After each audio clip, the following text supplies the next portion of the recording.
Hi everybody and welcome back to my channel. If you're new here, welcome. I'm Amber Rose, also known as the Religious Hippie. You can basically follow me on any social media platform. Just type in the Religious Hippie and you will find me.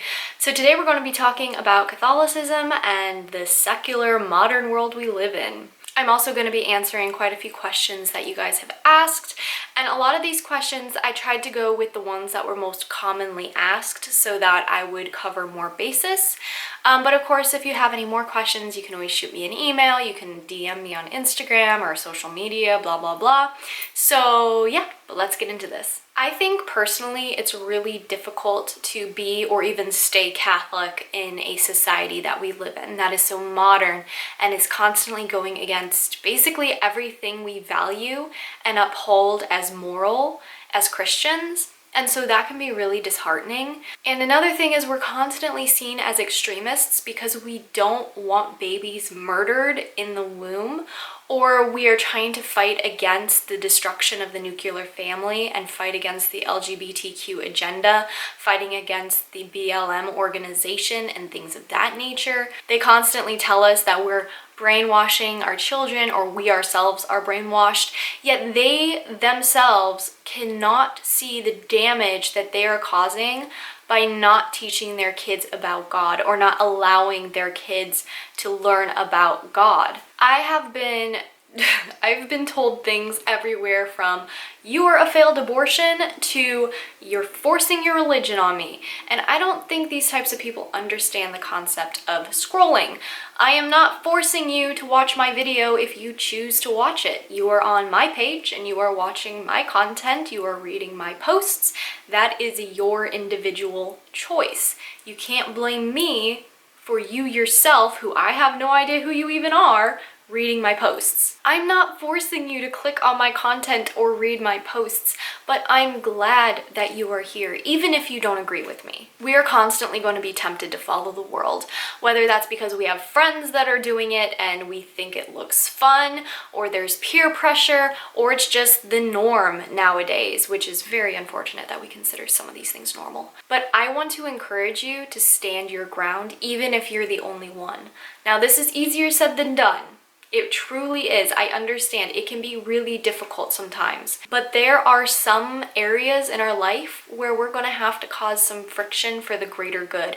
Important topics like abortion, our religion, and staying on the narrow path to heaven are more important than people's opinions of us, more important than the world's opinions of us. You all have seen the attacks on Christianity we've experienced last year and even into this year.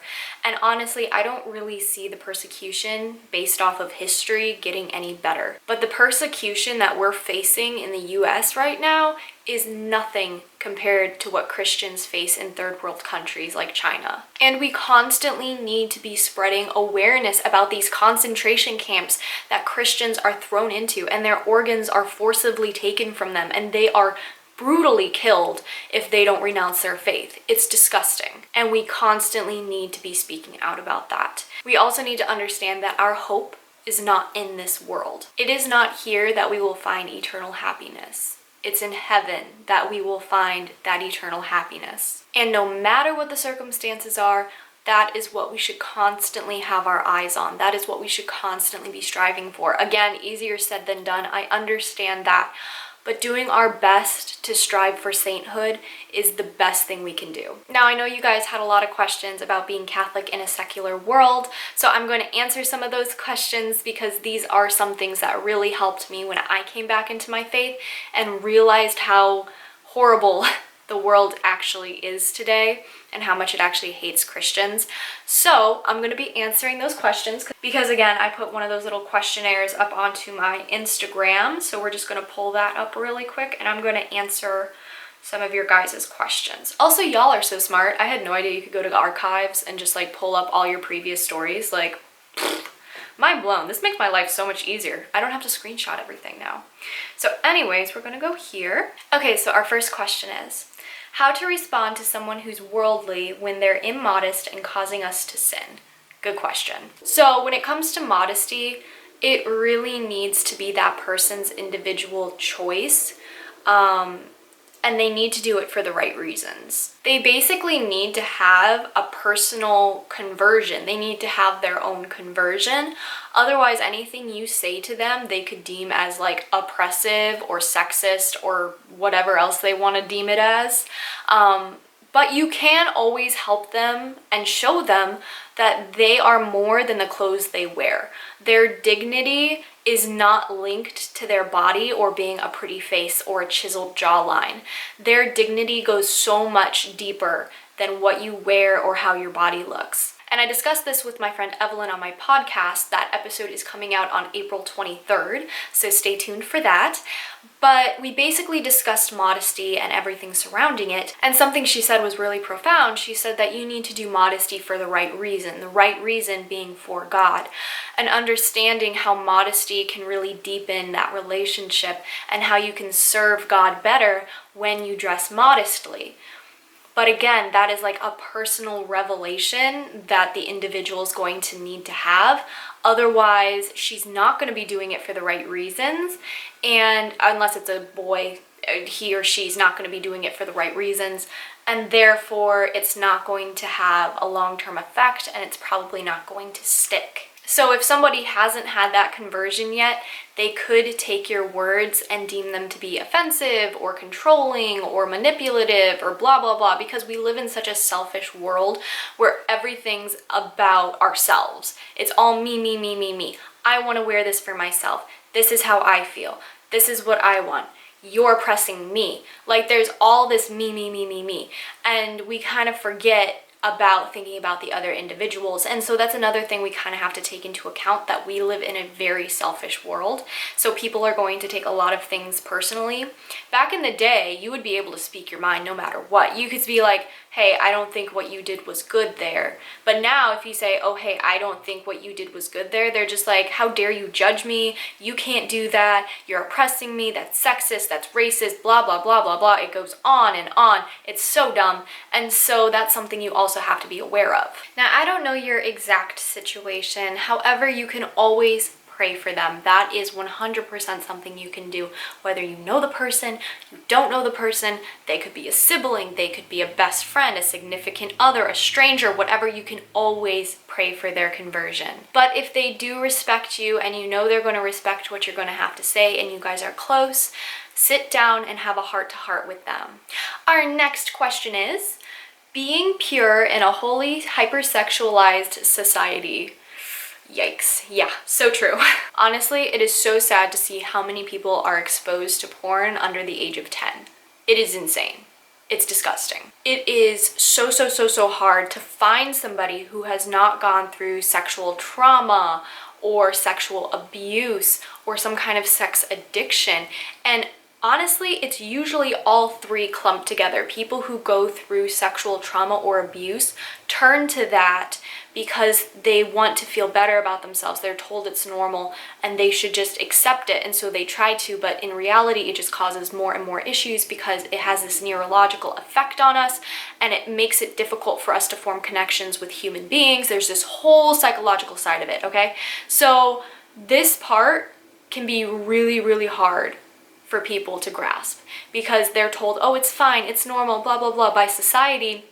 And you see half-naked women everywhere, and you see shirtless men everywhere, and it can be really hard to know what is normal and what's not these days because society likes to press the hypersexualization. So here are some tips that I personally have found helpful. Modesty. Modesty is super important, and we can set the example for our peers and show them that modesty can be cool and trendy, and we are more than just our bodies. Next up is to choose your friend groups wisely. Now, when you're at work or something, you don't get to choose who you get to work with, so I'm not talking about them. I'm talking about the friend group that you usually would hang out with on a weekend or have sleepovers with or something.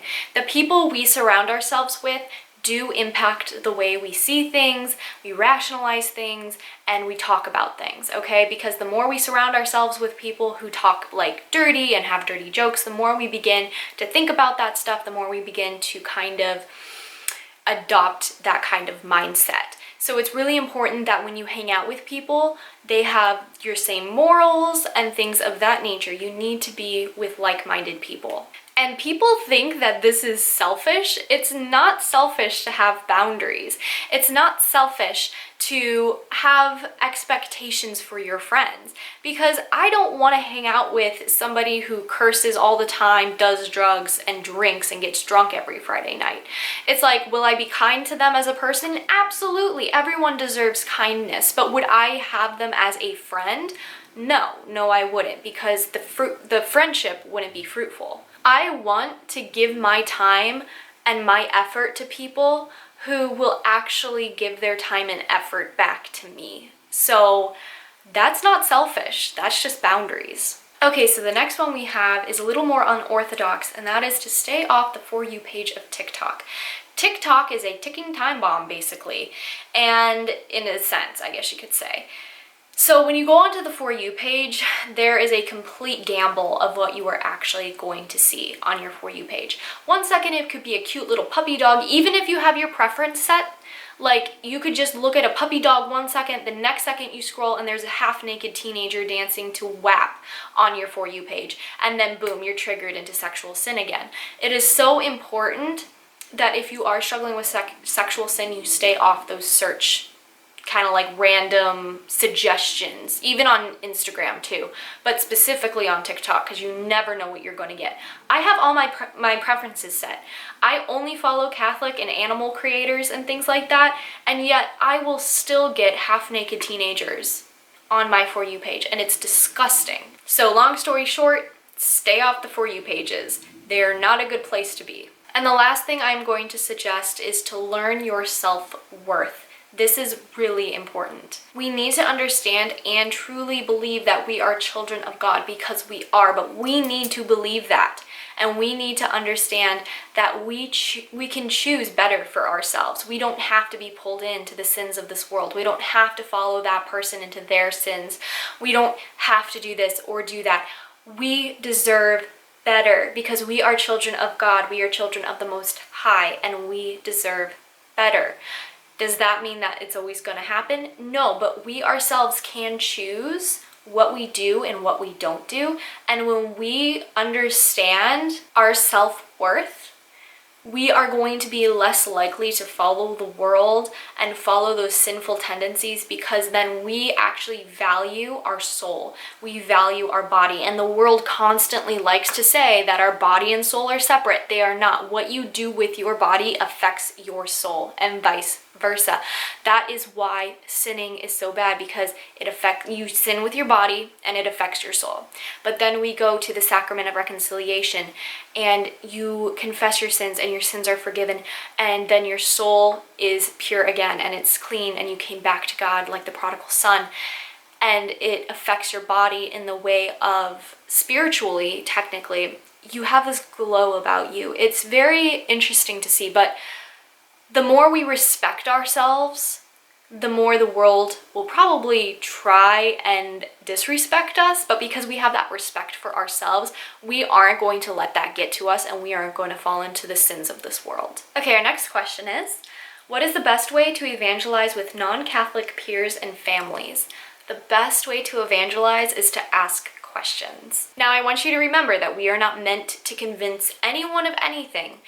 We are simply there to plant the seed, and God will work on their heart. But the best strategy I have found for evangelizing is to ask questions and to learn where they're coming from. It's very important that we understand what they believe, because to us, truth has already been revealed to us. We already understand everything, and so when they say something, we're just like, okay, well, how can you not see that that's wrong? You know, we can kind of get this pride about us where we're just like, oh, well, obviously that's wrong. You don't understand that yet.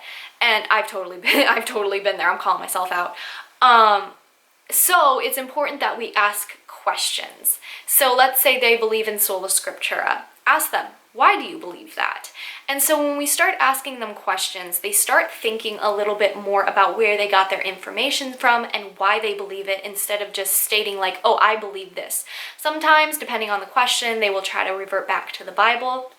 And then that's when you can be like, well, why do you interpret it that way? Like, what about it makes you think that kind of thing? And when you start asking questions, it opens more doorways to understand where they're coming from. And it helps them to feel more relaxed and not feel like they're trying to debate you, because debates get nowhere, okay? We get nowhere with debates. I hate debates. There are certain ways to word questions that can be hostile, and I highly suggest that you practice. I need to practice this as well. I practice my tone of voice and how I approach certain situations. That is super, super important. But yeah, definitely questions and then listening to them can be super beneficial when evangelizing. All right, our next question is, how do you combat the constant doubt that comes from everything going on in the world? Bruh, let me tell you, it's crazy world out there. My main things are adoration, the sacraments, and praying the rosary or the Divine Mercy Novena. Super, super important in my life. They are foundations. That is how I deal with a lot of doubt. I never really struggled with doubt specifically. I did struggle a lot with trusting God and his plan for me, because I didn't understand why I was losing friends or why it was so hard to be Christian in this world, in this society, and why everything was just so crappy all the time. And looking back on it, sometimes God has to put us through those suffering, those hard situations in order to chisel away the rough edges to reveal the masterpiece underneath. So when you feel out of sorts, I highly suggest you repeat these 5 words over and over again. Jesus, I trust in you. There were days where I couldn't get out of bed. There were days I was so upset and depressed at everything that was just happening and falling apart. I was losing friends. Some people didn't want to talk to me anymore. And some days I just couldn't do it. But what I could do is I could find the strength to say, Jesus, I trust in you.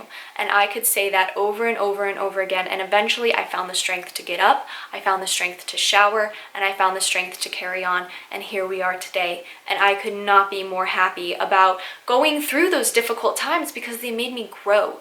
I was put in the darkness to grow, just like a seed is.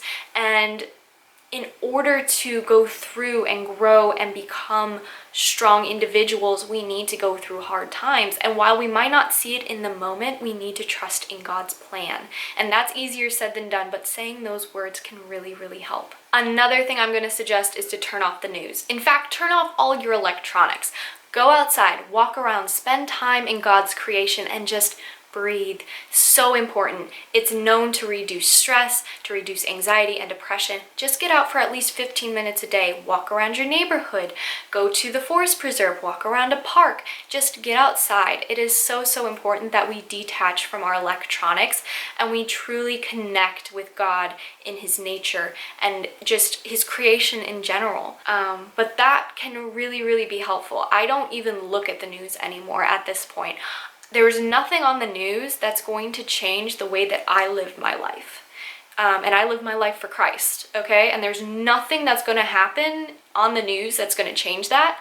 Even if Christianity becomes illegal, guess what? I'm a rebel now. Surprise! So I highly suggest you get outside and you get some exercise and just walk around and breathe. Okay, our next question is, how do you deal with supporting brands that don't support what you believe? You can't boycott every brand that isn't perfect, so what do you do? Boycotting, one of my favorite topics. So you guys know that I boycott Starbucks. That is a huge one. I always talk about that one. You guys know that I boycott Nike and Tostitos, and I usually try to boycott a lot of the big brand stores, like the big retail stores. And there are some places that are easier to boycott than others, but it's also important for us to make an informed decision, and we need to know what places we really, really should boycott and which ones are maybe less of a threat. And so I'm going to be linking some of those below, so go ahead and click on the boycott link. That kind of gives you an idea of what corporations to kind of stay away from and which ones are okay. So yeah, you're probably not going to be able to boycott every single place that goes against what we believe, but you can limit yourself. And the thing is that I completely cut out Starbucks. I don't need it. Their coffee isn't that great anyways. I either go to Dunkin' or I make it myself. It's less sugar, so it's healthier, and it's less expensive. I save so much money not buying my coffee from Starbucks. I also don't need to buy Nike shoes. There's Skechers and there's other shoes that are a lot better. I don't buy from Adidas. Again, they're not very good either.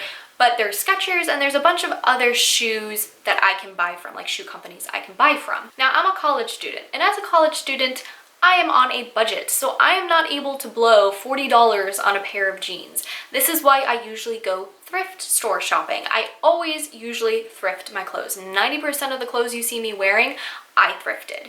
So because of that, it's very, very rare that I actually have to go to main retail stores like Kohl's or H&M or anything like that to buy clothes.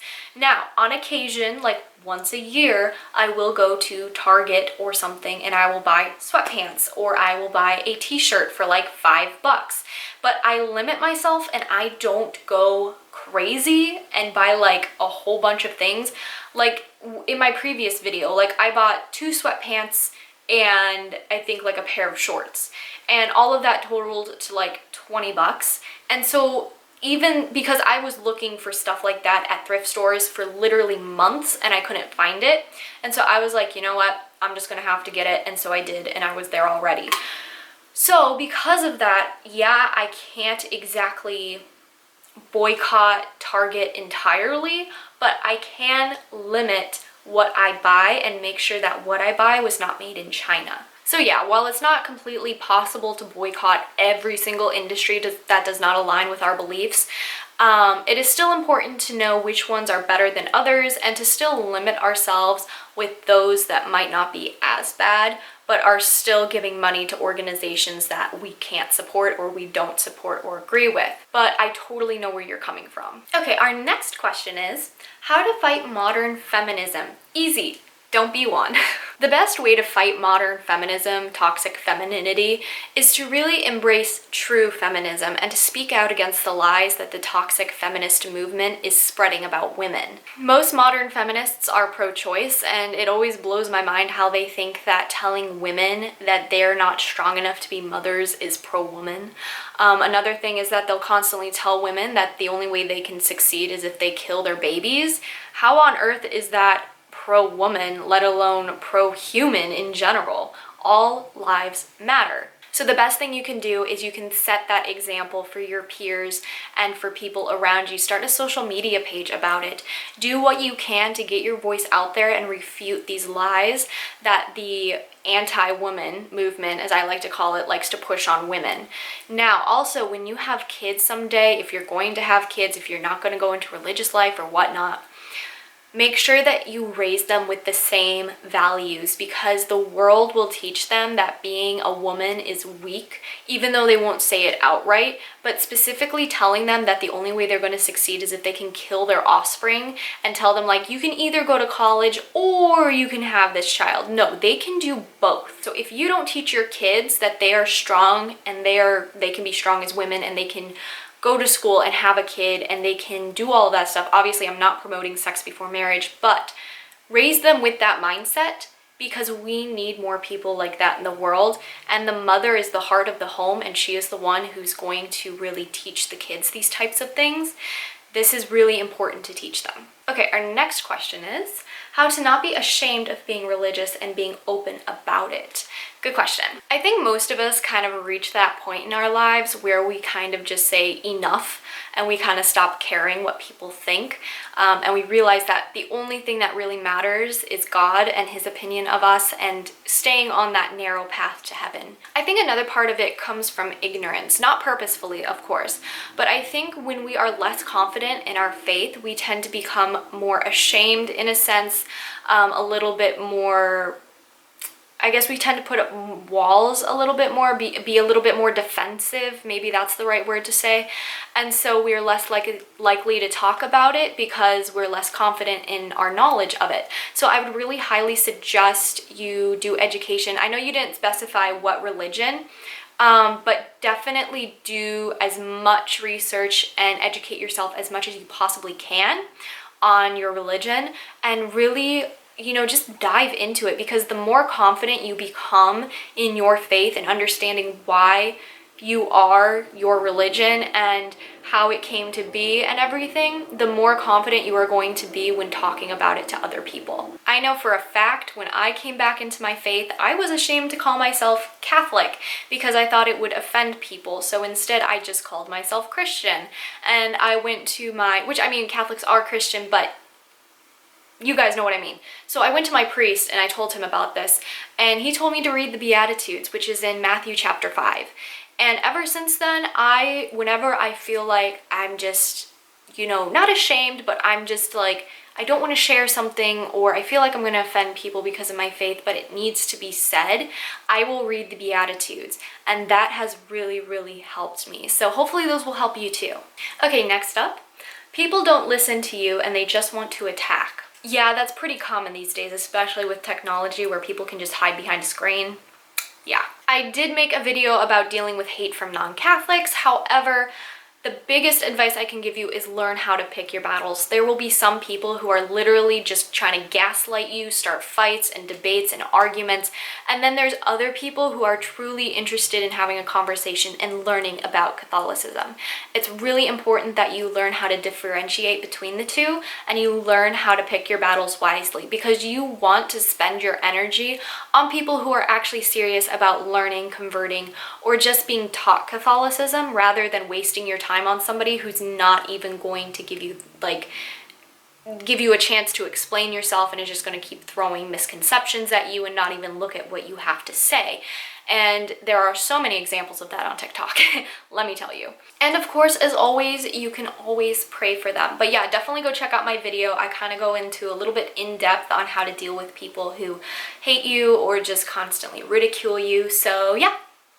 The next question we have is it okay to use Lord of the Rings as a tool for evangelization? Yes! Oh my goodness, yes! I love Lord of the Rings. And sometimes this is how I actually engage people in conversation. I'll be like, hey, did you know that Lord of the Rings was actually like a Catholic movie with a bunch of Catholic Easter eggs? And they're like, what? No! Really? How? Where? It's just so cool being able to gauge people into a well-known movie and actually evangelize that way as well, because Tolkien was a Roman Catholic. He was very, very devout. So it's really fun to see people's reactions when I quote Tolkien and some of his Catholic stuff. It's just really, really cool to see their reaction, and they're just like, wow, I had no idea. And it kind of breaks the ice too a little bit.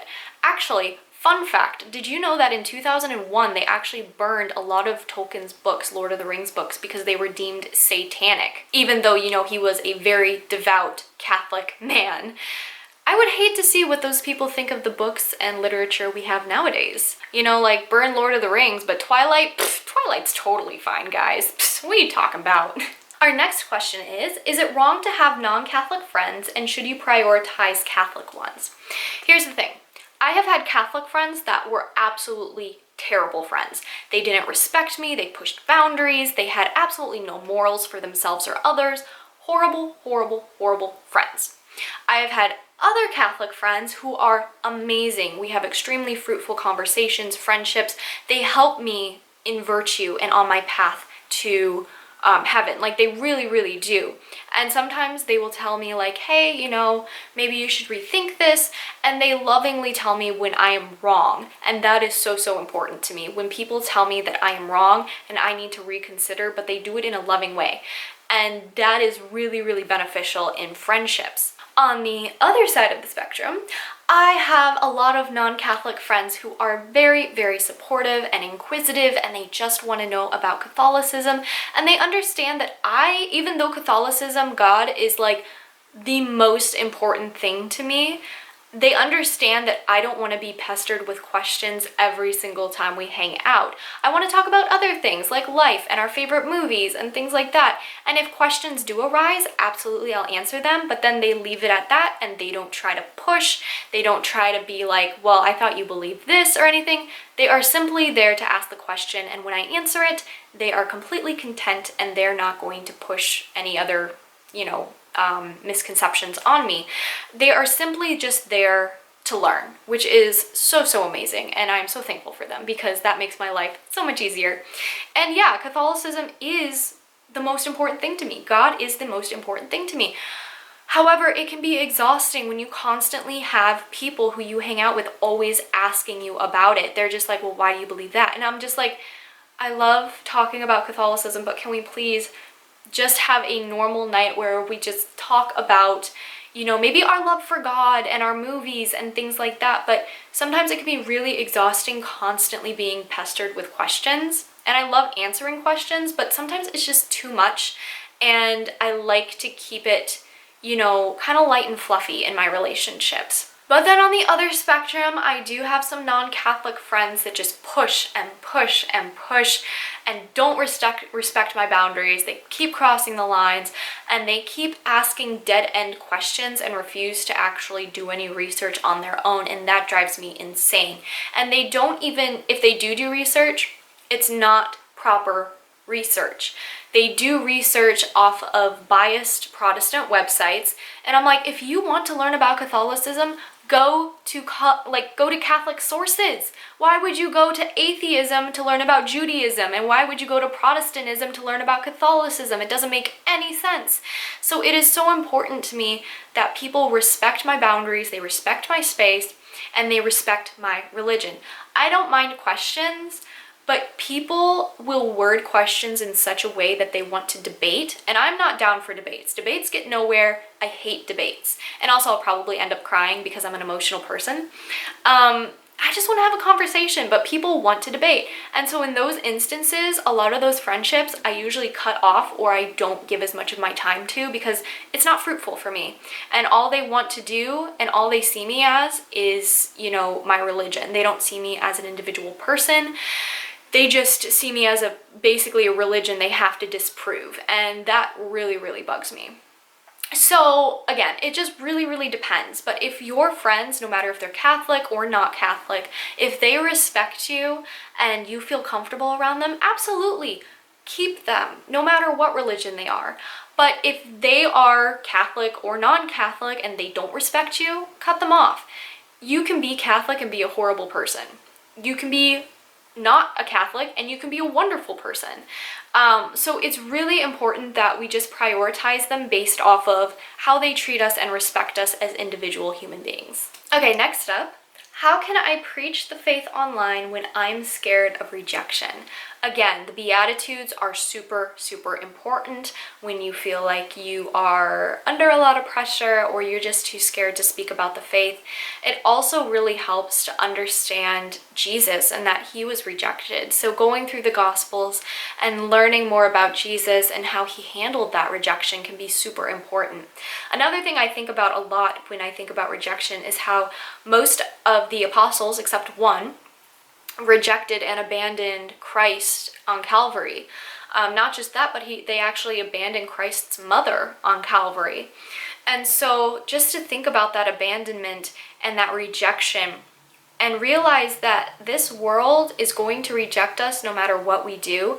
But another thing that's super important is getting a community, whether it's online or at your local parish, making sure that you have a strong community that shares in your morals, values, and beliefs is so, so important. We know that most of the saints knew each other. Saint Clare of Assisi, Saint Francis of Assisi, they were really, really good friends. And Saint Francis actually helped Saint Clare get into being a nun. And then St. Clare's little sister, St. Agnes of Assisi, all three of them were really, really close friends. And there's examples of this throughout all different saints' lives. Like St. Ambrose knew St. Augustine and actually converted him, and all of this stuff. And so iron truly does sharpen iron. So when saints know each other, they make more saints. And so being with like-minded people who share in your values, beliefs, etc. is super, super beneficial with overcoming that rejection and that fear. Okay, and our last question is best apologetic books to battle Protestant objections to the church. I have 3. The 3 that I found most beneficial are the Essential Catholic Survival Guide. I'm linking all of these below, by the way. Meeting the Protestants Challenge, and Surprised by Truth. Those 3 I have found the most beneficial when it comes to defending the faith. And again, I linked those below for you if you'd like to go check them out. The first two books are by Catholic Answers, and the third one's by Patrick Madrid. If you guys don't listen to Relevant Radio, I highly suggest you do so. It is an amazing, amazing radio show about Catholic everything, really. My favorite show is Trending with Timmery, but I also love the Patrick Madrid show as well. That one's very, very good. But anyways, I hope that this really helped you guys. I totally know what you guys are going through with the whole secularization, the modern world, this anti-God society that we live in, and it's so important that we have each other and we have this community. And so I'm so thankful for all of you, and thank you for all of your questions. I hope I was able to get to most of them. I tried to go with the most asked ones, or the most common questions, I guess you could say. But yeah, I hope you guys enjoyed this video, you found it informative, and I will see you guys in the next one. Bye!